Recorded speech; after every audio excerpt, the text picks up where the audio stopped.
Welcome to Melita's Delicacies. Friends, thank you very much for all your love and support. And friends, those who are new to my channel or haven't subscribed already, then please do subscribe now. And don't forget to press the bell so that you get notified every time I upload a new video. Friends, today I'm going to show you a very interesting dish.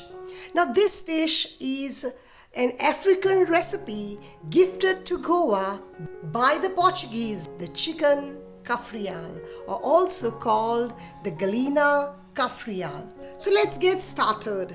I'm using only the breast with the bone and the whole legs. Now give a few gashes to the chicken so that the masala goes deep into the meat. Make sure the gashes are not too deep, otherwise the meat will fall off the bones once it is cooked. Chicken cafreal is usually cooked with meat with the bones, but you can make of boneless as well if you prefer. Let's season the chicken with salt and a tablespoon of lemon juice and massage it well into the chicken and let it aside to rest for about 15 minutes. The second important component of chicken cafreal is the green spice paste. So let's get making it. So here goes the first ingredient into the masala paste is peeled ginger, roughly cut. This is followed by a teaspoon of cumin seed, a stick of cinnamon. I'm just breaking into pieces so that it becomes easy to grind. A tablespoon of peppercorns, few cloves, peeled cloves of garlic. You can use with the peels itself. I'm taking fresh coriander along with the stock to add extra flavor, giving it some rough cuts. Now let's add some green chilies to add the kick of spice. Mine are homegrown. These are quite spicy chilies of mine. Just remove the stalk, roughly chop them so it becomes easy to grind in your jar. You may add more or less as per your preference of the spice. A handful of mint leaves to add that extra flavor to your spice paste. Add half teaspoon of sugar to balance the flavors, although this is totally optional, and about 2 tablespoons of toddy vinegar. Add half teaspoon of turmeric and grind this to a fine smooth paste. Ensure that you do not add any more liquid into this. Now this masala goes straight into the chicken, and I leave the spoon aside and dig into my fingers into marinating this chicken well. This ensures that you can massage the masala into the meat so well that will ensure that the chicken turns very flavorful and scrumptious. Now leave this aside for about an hour or two, but best kept overnight. I need this chicken for tomorrow, so I will leave this overnight in my refrigerator. See you tomorrow.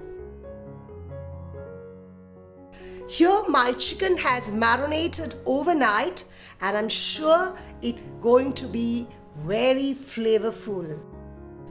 Add oil to your pan and ensure that the oil is really very hot.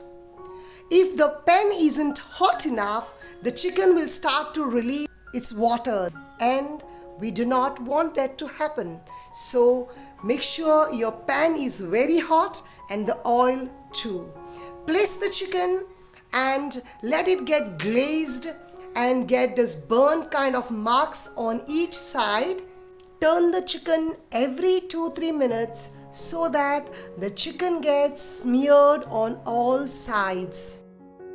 Make sure that you do not crowd the pan. If the temperature of the pan goes down, then the chicken will start to release the water. Add some oil if required in between. This will take about 5 to 6 minutes. I'm ensuring that my chicken is well smeared, as this will add a delicate flavor to your cafreal. Now to the same pan, along with the chicken, I will add some veggies of potatoes, as it is a great accompaniment with this dish. To save my cooking time, I half boil my potatoes and then cut them so that it saves on my cooking time. I am frying the potato veggies in the pan where I am frying the chicken itself, so that my potato veggies also absorb the flavors of the chicken and the masala. You may decide to fry in a separate pan, but I prefer it this way so that the potatoes also turn very delicious. Once all sides done, remove from the pan.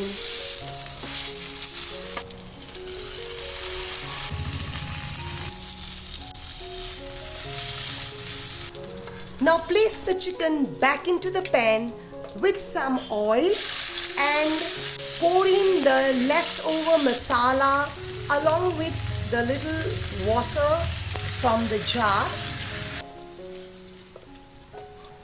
Cover and let it cook for about 5 to 6 minutes on medium flame. After about 5 minutes, check so that it doesn't stick to your pan. Make sure you turn the chicken for even cooking.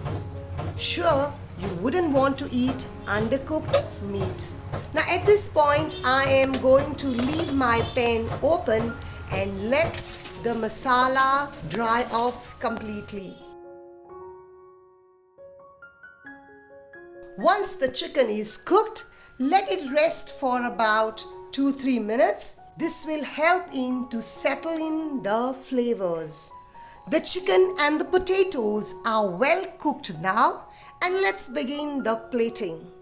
Serve with some wedges of lime and garnish with some fresh coriander to impress.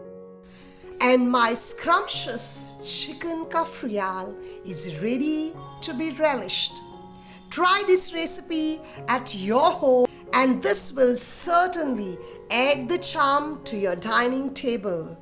Thank you for watching. See you next week. And friends, don't forget to like my video, and if you try this recipe, please do leave your feedback.